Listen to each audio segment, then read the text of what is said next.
La transmisión y la tradición, ¿qué son estas cosas?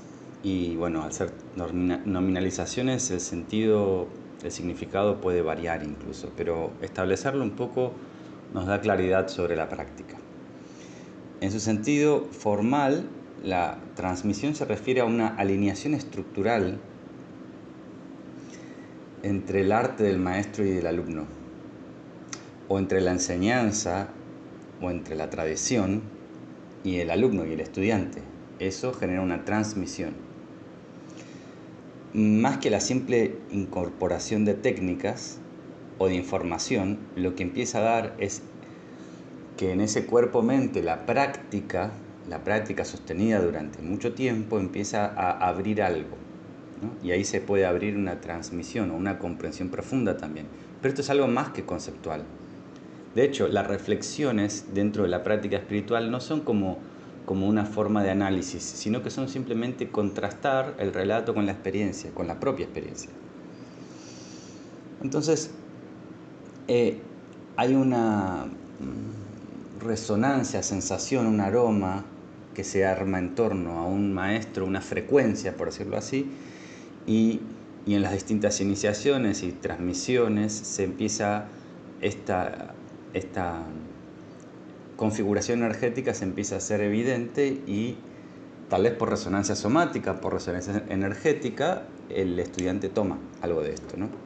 La técnica por sí sola no es suficiente, pero debe tener los principios adecuados.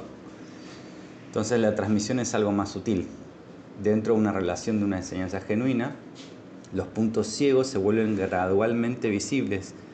Las respuestas habituales del estudiante, sus motivaciones sutiles, sus distorsiones inconscientes, se revelan a través de la interacción con el maestro y con la enseñanza, y en la autoindagación.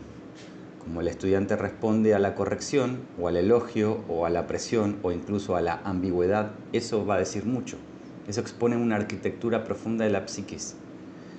La relación misma se vuelve alquímica en ese caso, entre la enseñanza y el practicante. La relación, por ejemplo, del maestro puede ser difícil, con un maestro puede ser difícil, pero va a ser vital para la práctica. Los estudiantes cometen errores en esa relación y los maestros también. Nada es como idílico y es parte necesaria del proceso en las artes, en estas artes. El crecimiento surge de la exposición continua a la coherencia, y esa es la clave que todo maestro debería recordar. Cuando un maestro posee una mente estable y una conducta consistente, se vuelve una influencia organizadora. Los sistemas ordenados ejercen influencia sobre los desordenados, y esa es la regla. Uno de mis maestros solía decirme que el Shen se mueve en un lugar más alto, de un lugar más alto a un lugar más bajo, como llenando espacios, como el océano, como el agua del océano. Puede que el lenguaje jerárquico no sea de su agrado, pero la implicancia es profunda. La exposición a la coherencia del maestro ayuda al estudiante a estabilizar su propio sistema. Es un proceso natural y no es necesariamente místico, aunque podemos decir que ocurre tanto a nivel psíquico como a nivel del chi. En la información sensorial del contacto hay una reorganización continua de las energías en el cuerpo o mente. Si te sitúas dentro del campo de energía de un maestro y tu chi está desordenado, comienza a producirse un ordenamiento que se transmite energéticamente en el mismo espacio, compartiendo una misma habitación también. Esto sucede con grandes swamis. Me pasó con Swami Sananda, con Mushi, con Kaivalananda, varias personas que tenían esta forma de energía organizadora silenciosa. Sin embargo, la maestría en la técnica no garantiza una interacción psicológica. He conocido individuos con percepción energética refinada, profundo conocimiento teórico y una gran habilidad demostrable, cuya psique, sin embargo, permanece como desintegrada, como en incoherencia, ¿no? Estas capacidades pueden coexistir con reactividad e inseguridad en ese personaje. El linaje por sí solo no soluciona nada de esto, necesariamente. Decir que alguien es de la 16ª o 17ª generación de tal linaje no garantiza nada, es solo un título. El maestro puede tener habilidad, pero puede ser que sus discípulos no lo tengan. ¿Posee la coherencia el maestro capaz para estabilizar la energía de un estudiante desordenado? Esa es la verdadera pregunta. Aunque como por influencia, ¿no? Como por resonancia estamos hablando, no por ejercer un poder. Aunque nada de esto es perfecto, es lo mejor que podemos hacer. Siempre existirán complicaciones humanas. Y además en la relación maestro-estudiante. Y además está el sistema en sí, la enseñanza. Ningún sistema puede garantizar esa relación. Cualquier sistema que garantice el despertar espiritual de un sistema es un sistema deshonesto, porque el desarrollo humano no se ajusta a una fórmula fija. Podemos fingir dentro de una tradición que existe un método lineal infalible hacia un despertar, pero eso también puede convertirse en una forma de autoengaño. Las prácticas que han perdurado durante siglos sí poseen cierta linealidad, pero contienen una inteligencia estructural subyacente. Han sido practicadas, armaron un surco, corregidos, repetidas por la experiencia y estabilizadas a través de la transmisión. Sin embargo, también arrastran elementos acumulados en el tiempo, elementos a veces como costumbres, como si fuesen residuos. La tradición y la transmisión no son lo mismo. La transmisión es lo esencial y la tradición representa esa observación estabilizada, ¿no? el sistema mismo. Pero a veces también tiene carga cultural acumulada. Y recordemos que el taoísmo no es cultura, es justamente lo que trasciende la cultura, lo que atraviesa, lo que pasa a través. Dentro de la cultivación taoísta, los métodos fundamentales, como la práctica de pie, el desarrollo del Dantian y otros similares, siempre han persistido dentro de las tradiciones, porque cuando se aplican correctamente, reordenan de manera consistente al cuerpo-mente. Y esto opera a nivel humano. El San Suan, la postura del árbol, por ejemplo, alinea la estructura ósea, reequilibra el sistema nervioso, estabiliza la respiración, favorece el desarrollo del Dantian. Y estos son cambios observados que han sido verificados por innumerables practicantes a lo largo del tiempo. Pero esta continuidad no implica que sea infalible. Los linajes pueden ofrecer una arquitectura, pero no eliminan la necesidad del discernimiento, sino todo lo contrario. Todo maestro te tiene que devolver hacia vos mismo, no hacia una religión o hacia un culto o hacia una secta o hacia sí mismo, no hacia el gurú, el maestro. Un método puede ser estructurado, sólido y aún así estar mal transmitido. Una práctica puede ser auténtica y sin embargo estar mal aplicada. A veces la tradición conserva los mecanismos externos, pero la transmisión viva se ha perdido silenciosamente en el trasfondo. Es aquí donde entra en juego la claridad y el discernimiento del practicante. Si uno se acerca a la tradición con inteligencia, con reflexión, con discernimiento, con autoindagación, esto se convierte en un estabilizador del proceso. Pero no debe restringir rígidamente la capacidad de explorar la energía subyacente que la sustenta. La cultivación individual comienza siempre con la orientación. Sin orientación, el esfuerzo se dispersa. Los métodos pueden ejecutarse, puede invertirse energía, incluso pueden experimentarse sensaciones, pero recuerden que las sensaciones no significan nada, son solo sensaciones que van y vienen. Pero la dirección permanece perdida dentro de la multiplicidad de sensaciones, ¿no? La dirección se pierde. El paso esencial es siempre, aunque rara vez se asume con la precisión necesaria, definir el propósito, definir la dirección, definir claramente la orientación. Antes de buscar cualquier logro o encontrarse con un nuevo maestro, el practicante debe articular, al menos para sí mismo, qué pretende conseguir, a dónde pretende llegar o llegar a ser o a descubrir. Esta pregunta va más allá de la técnica y de la enseñanza, concierne a la identidad y a la estructura interna. El objetivo es estabilidad en la presencia, estabilidad en el Shen, develar el misterio de lo que somos. Es coherencia moral, reducción de reactividad psicológica. Sea cual sea el objetivo, si no se formula con claridad, el practicante adoptará inconscientemente las metas de la cultura, de la tradición o del maestro en lugar de las propias suyas. Lo cual no está mal, de hecho, esto es parte del proceso. De este modo, la práctica a veces se convierte en una imitación, en donde si no se revisa que estemos alineados en una misma dirección, maestro, discípulo, o tradición, o práctica, o sistema, e intención, van a haber fuerzas que se contraponen. Entonces, a menos puede ser que tu maestro pretenda cosas de vos, logros, o que tengas medallas, o simplemente mantener su negocio, simplemente. Entonces, hay que ver qué intención hay también en el maestro y en la relación discípulo-maestro, ¿no? Y esto lo he visto repetidas veces. La claridad del propósito consolida el chi. Cuando el objetivo está definido, la atención se reúne en torno a él. El esfuerzo se organiza y la distracción disminuye, porque la alineación puede reconocerse y la desalineación corregirse.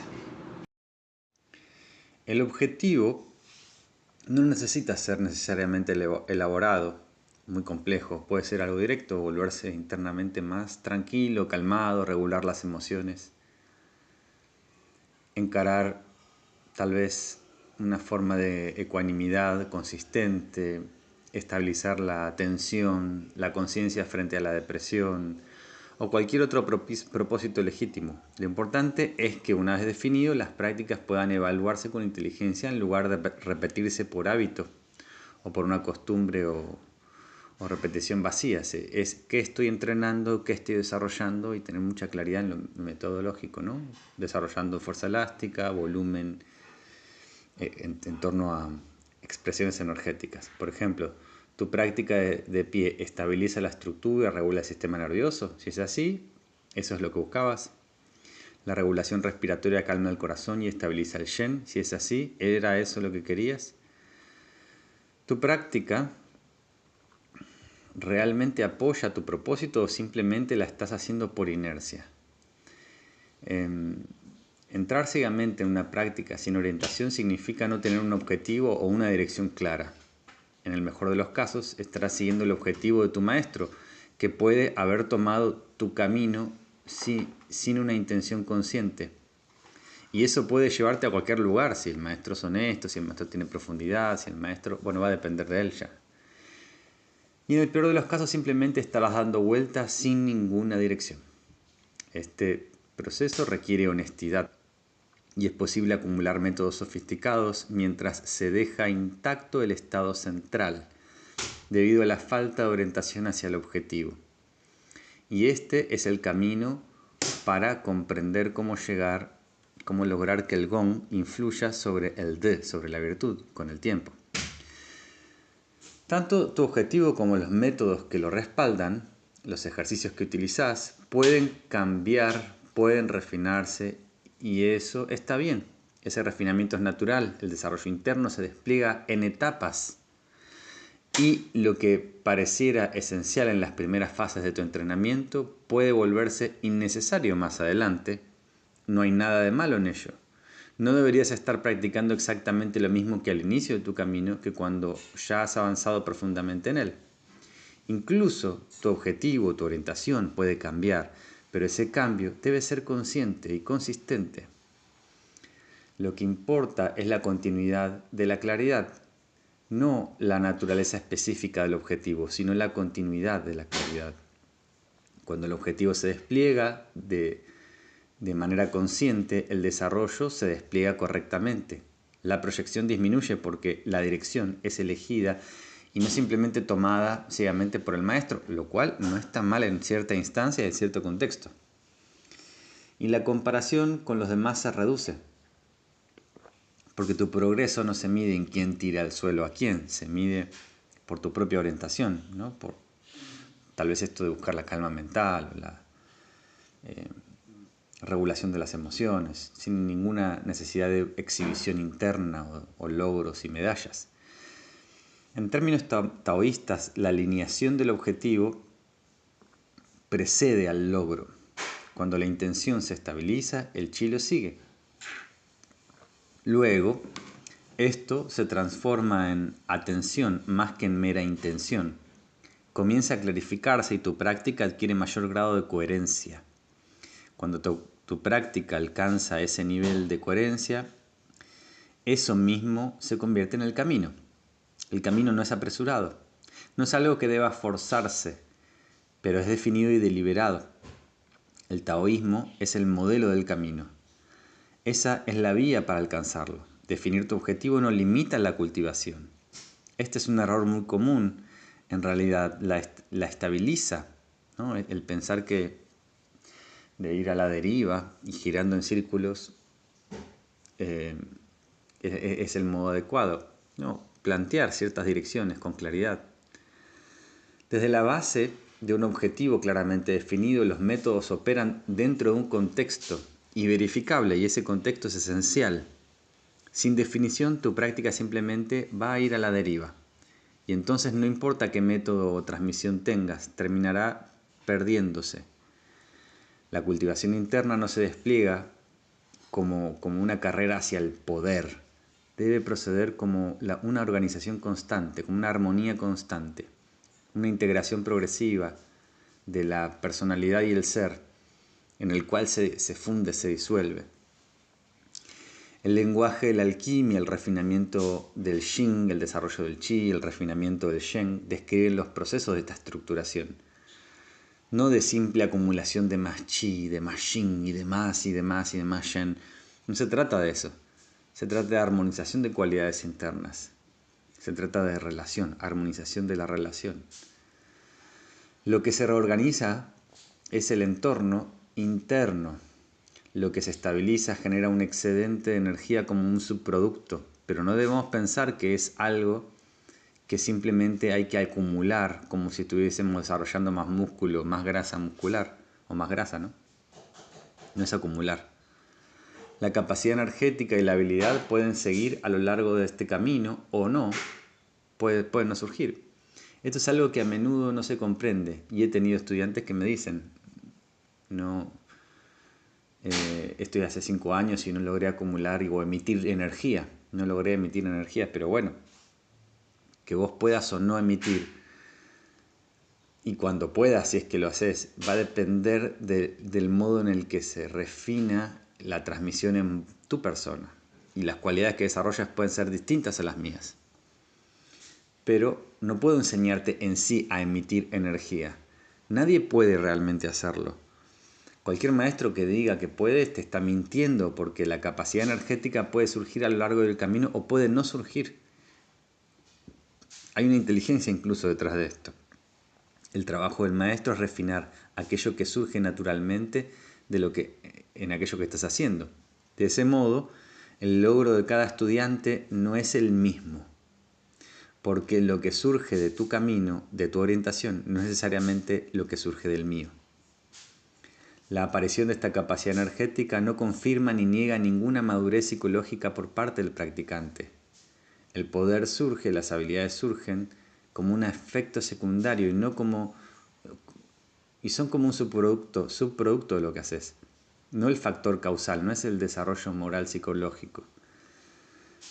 El poder es visible, puede demostrarse y puede traer atención y también traerte problemas por ello. Por eso resulta atractivo para muchas personas, pero también peligroso porque puede generar una forma de distracción inmensa. La integración del yo, la integración del ser humano es algo sutil, se manifiesta a través de aspectos mucho más delicados. No es dramática ni espectacular, no atrae la atención. Por eso, para el estudiante sin discernimiento, suele ser algo menos interesante.